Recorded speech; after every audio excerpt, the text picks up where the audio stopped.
Ethnic conflict is defined by sustained acts of violence by minorities who want major change. The source of the conflict could be political, social, or even economic. The individuals in the conflict fight for their ethnic group's position within society. It does not necessarily have to be violent, but often it does end up being violent as that's just human nature. Now we will go over four different case studies of ethnic conflict in our world today. Ethnic conflicts between North and South Korea first began in 1910 when Japan captured Korea using their victory over Russia. Needless to say, because Emperor Sunjong died in 1926, capturing Korea and destroying the national identity was easy for Japan. However, as Japan became deeply underpowered, Korea had split into two different regions now known as the North and South. The Americans had taken control of the South, whereas in the North, Russia has placed a communist regime in order to take over.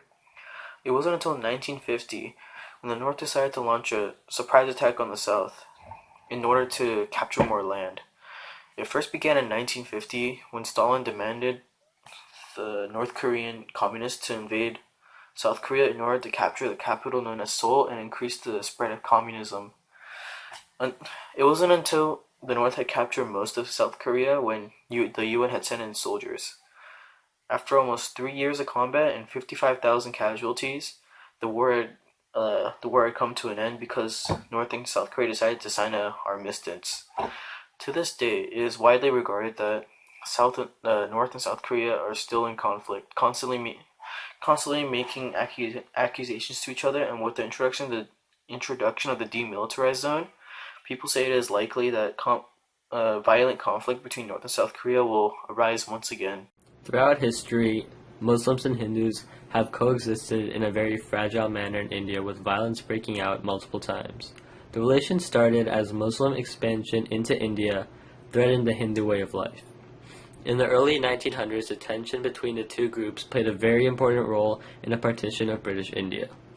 Hindu Indians were mostly concentrated in the central and eastern parts, while Muslim Indians were at large in the western parts of the country. As the British left India after colonization, they split the country up into India, Pakistan, and Bangladesh. When the country partitioned, many Hindus were left in Pakistan, and many Muslims were left in India.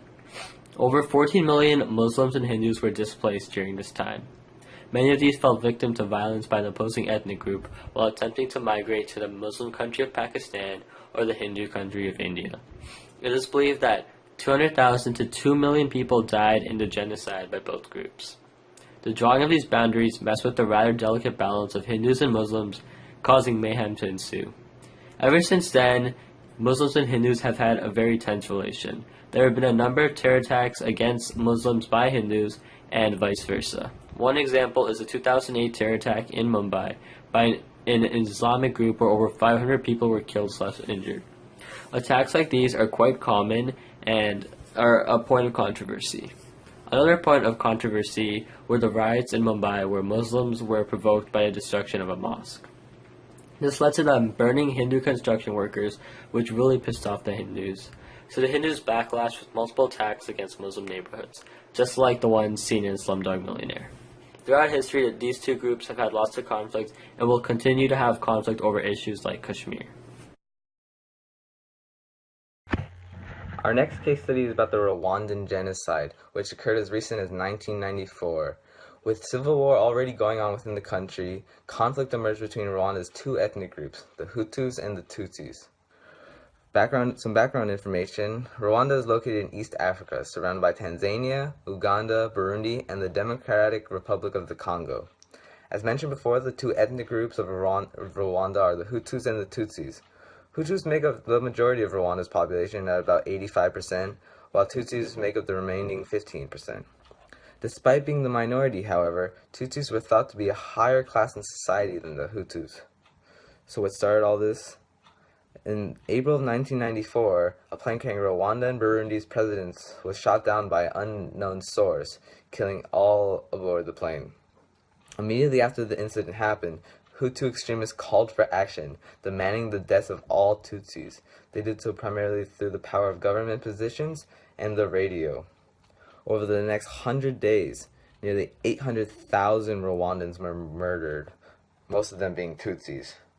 Conflict finally ended in mid-July when the RPF, a Tutsi-majority military group, gained control of Rwanda's capital, Kigali. By re-establishing a formal government, the RPF hoped to end conflict between the ethnic groups.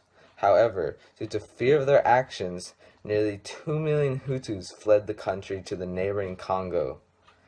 This caused battles between the Congo and Rwanda for the next 20 years. Today, people still live in severe poverty in Rwanda due to the destruction that this genocide caused, and Rwanda has 2 public holidays for mourning the genocide. The Ottoman Empire was an empire created by the Turkish tribes in Asia Minor. It grew to be one of the most powerful states in the world between the 15th through 16th centuries. However, they also committed genocides against other groups. These groups were the Armenians, Assyrians, and Greeks. Also, Turkey denies that these genocides happened, calling them accidental genocides, which is saying that they are mass killings without the goal of erasing an ethnic group. The Armenian genocide was the mass killings of Armenians. It was also known as the Armenian Holocaust and the Armenian massacres. It was the shortest. It was also the worst. They killed roughly 800,000 through 1,800,000 Armenians, which is roughly 75% of the Armenians in Turkey. They were killed in massacres or forced marches, military deportations, and mass starvations. The extermination of Armenians led to the coining of the word genocide. This lasted from 1915 through 1916. The Assyrian genocide, which was also known as Skypho or Sword, was the longest. It occurred alongside the other 2 genocides, the Armenian and Greek genocides. The civilian population was forcibly relocated and massacred by the Muslim Ottoman army.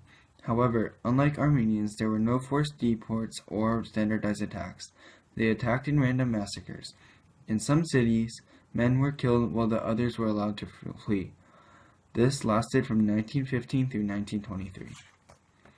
The Greek genocide was the systematic cleansing of Christian Ottoman Greek population from its historic homeland in Asia Minor. It included massacres, forced marches, deportation, death marches, expulsions, and executions. They killed somewhere between 450,000 through 750,000 people during this time. This lasted from 1915 through 1918.